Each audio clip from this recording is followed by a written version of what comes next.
सप्ताश्वरथमारूढम् प्रचण्डं कश्यपात्मजम् श्वेतपद्मनाभं तं सूर्यं प्रणमाम्यहम् तं सूर्यं प्रणमाम्यहम्।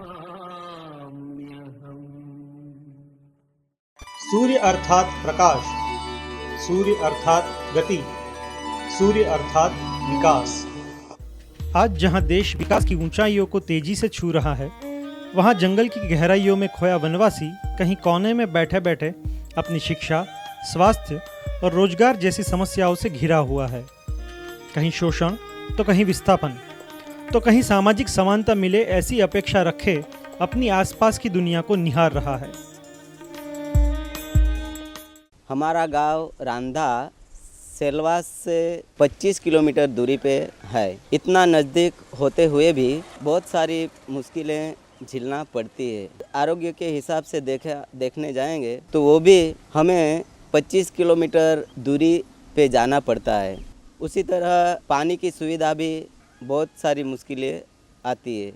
उसमें भी बारिश के मौसम में बहुत बारिश होती फिर भी पूरा पानी चला जाता है और मई जून के महीने में बहुत ही तकलीफ़ें पड़ती है। टैंकर से पानी मंगाना पड़ता है।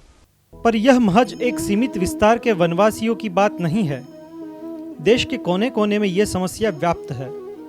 देश की कुल आबादी में से तकरीबन 10% से ज़्यादा लोग ऐसी समस्याओं का सामना कर रहे हैं। इस सभी समस्याओं से वनवासियों को उबारने के लिए देश में अनेक संस्थाएं कार्य कर रही है, जिनमें से एक संस्था दक्षिण गुजरात के वलसाड जिले के पास दमणगंगा नदी के किनारे पाए गए केंद्र शासित प्रदेश दादरा नगर हवेली में कार्यरत है।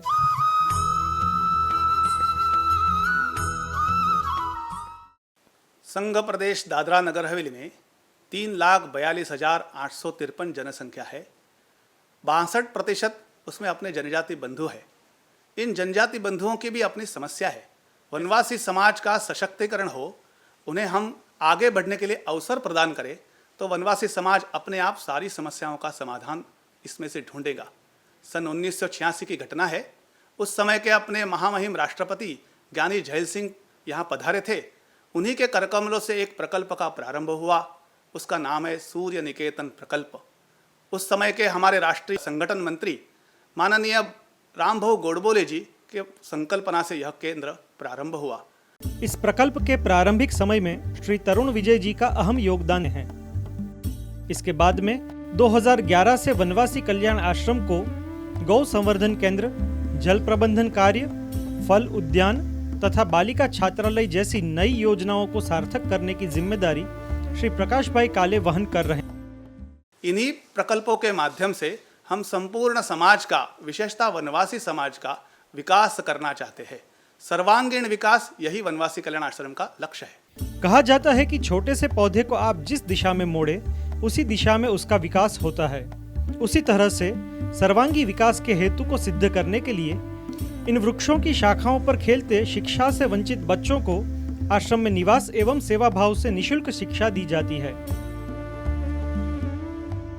यहाँ वनवासी कल्याण आश्रम में जो बच्चे रहते हैं, उनका सुबह से लेके शाम सोते तक का जो नियम रहता है, उस हिसाब से उनको रहना पड़ता है। यहाँ पर जो नियम है, जो टाइम टेबल हमने तय किए हैं, वो नियम से रहते हैं। यहाँ उनका सूर्य नमस्कार, योगा, प्राणायाम, उसके बाद में बच्चे अपना कैंपस का साफ सफाई करते हैं।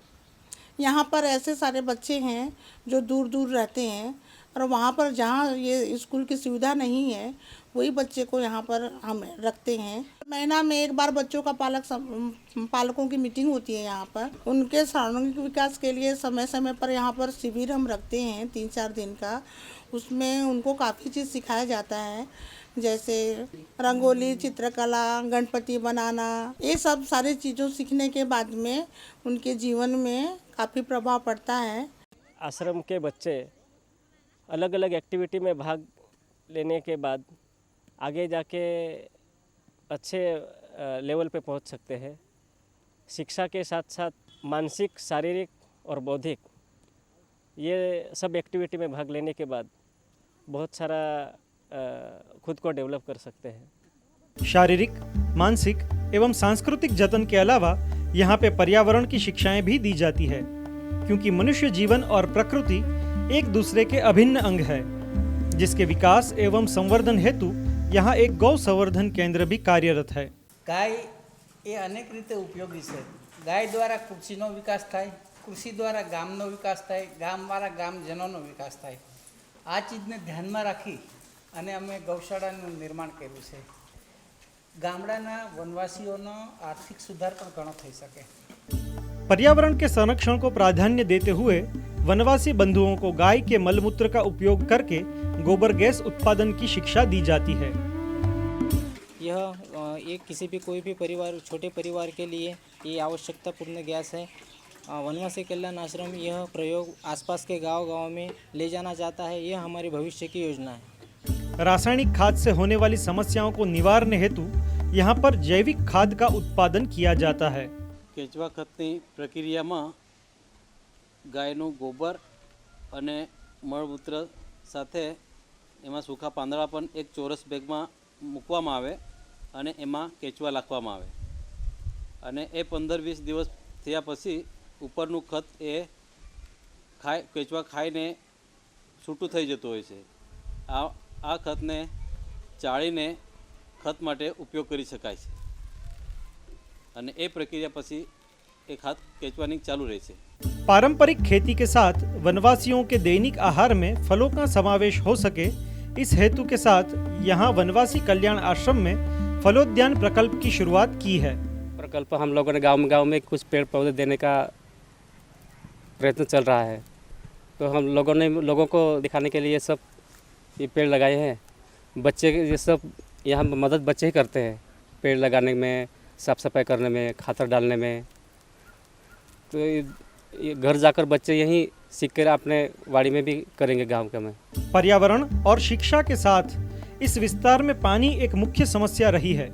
इसके निवारण हेतु वनवासी कल्याण आश्रम ने जल प्रबंधन प्रकल्प की शुरुआत की है, जिसमें 3 छोटे छोटे तालाब का निर्माण किया गया है। आश्रम में जे अहींया 3 तळाव बनाव्या छे, तो आ तळाव बनावीने पछी लोकोने बहु घणो फायदो थयो छे। फायदो केवी रीते के आजूबाजूमां जे कूवा छे ए कूवानो पण स्तर उपर आव्युं छे तळावना लीधे। पछी बाजूमां आ बोरवेल पण छे, आ बोरवेलमां पण पाणी बहु उपर एनुं आव्युं छे। आ लोकोने बहु घणो फायदो थयो अने तळावमांथी पाणी लईने खेतीमां उपयोग कर्यो छे। एना माटे तळाव बनावीने आश्रमे बहु घणो फायदो छे। तो आवा तळाव दरेक गामोमां थाय तो बहुत सारूं कहेवाय। यहाँ पर जो कल्याण आश्रम ने काम किया है वो जो तालाब बनाने का वो, और उसके माध्यम से हमने जो प्रशासक को आवेदन पत्र दिया था, और प्रशासक और हम सब लोग जो चुने हुए प्रतिनिधि सभी ने मिल करके एक पूरे दादरा नगर हवेली में ऐसा हो कि उसके माध्यम से सभी को पानी की सुविधा अच्छी तरह से पूरी हो, और आने वाला जो पानी है, जो बरसात का पानी है, वो सीधे ही चले जाता था। ये तालाब के माध्यम से पानी रुकेगा और पानी का स्तर ऊंचा आएगा। गए साल में 11 पूरे नगर हवेली में तालाब बनाए हैं, और इस बार भी 12 तालाब बनाने के लिए टेंडर वगैरह मंजूर किया है, और सुविधा हो जाएगी। जल प्रबंधन प्रकल्प सिर्फ संस्था और अधिकारियों तक सीमित न रखते हुए बच्चों के माध्यम से राष्ट्रीय स्तर पर प्रस्तावित करने के लिए श्रीमती वर्षा ताई ने अहम भूमिका निभाई है। अभी ये जो हम प्रोजेक्ट यहाँ कर रहे हैं, इसको नेशनल लेवल पे कुछ रिकग्निशन चाहिए, इसलिए हमने एक हर साल national council of science museums national science seminar करते हैं। और मैं एक टीचर होने के कारण लास्ट ईयर का टॉपिक था water conservation issues and challenges, जो हमने ये प्रोजेक्ट उस के ज़रिए हमने लोगों तक पहुँचाया, और लोगों को काफ़ी पसंद भी आया। हमारा जो स्कूल का बच्चा है वो 2nd आया नेशनल लेवल पे। वनवासियों की जीवन शैली और विकास की दिशा में उनके कदमों के साथ साथ सांस्कृतिक धरोहर को भी बेहतर तरीके से संजोने और प्रतिबिंबित करने के लिए यहाँ एक संग्रहालय बनाया गया है। उसके अलावा प्रकृति की गोद में रहने के लिए अतिथि निवास एवं प्रकृति के सानिध्य में खुले मन से चिंतन करने के लिए एक सभागृह का भी निर्माण किया गया है। वनवासी कल्याण आश्रम यह संगठना वनवासी समाज के सर्वांगीण विकास के लिए शुरुआत हुई।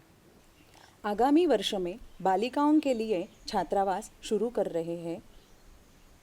रांधा परिसर में हर एक व्यक्ति को सर्वांगीण विकास के लिए यह प्रकल्प का लाभ हो और रांधा में चलने वाले सारे प्रकल्प घर घर में पहुँचे, यह हमारा आगामी लक्ष्य रहेगा। हमें जंगल के राजे वनवासी, हमें जंगल के राजे वनवासी, हमें जंगल के राजे वनवासी, हमें जंगल के राजे वनवासी। गाँव देव गाँव चले, हमें गाँव देव गाँव चले, गाँव देव गाँव चले, हमें गाँव देव गाँव चले, गाँव देव गाँव चले, हमें गाँव देव गाँव चले, गाँव देव गाँव चले, हमें गाँव देव गाँव चले। 4 बजे तेरे वरना चले, हमें गाँव देव गाँव चले, 4 बजे तेरे वरना चले, हमें गाँव देव गाँव चले, 4 बजे तेरे वरना चले, हमें गाँव देव गाँव चले, 4 बजे तेरे वरना चले, हमें गाँव देव गाँव चले, गाँव देव गाँव चले, हमें गाँव देव गाँव चले, गाँव देव गाँव चले, हमें गाँव देव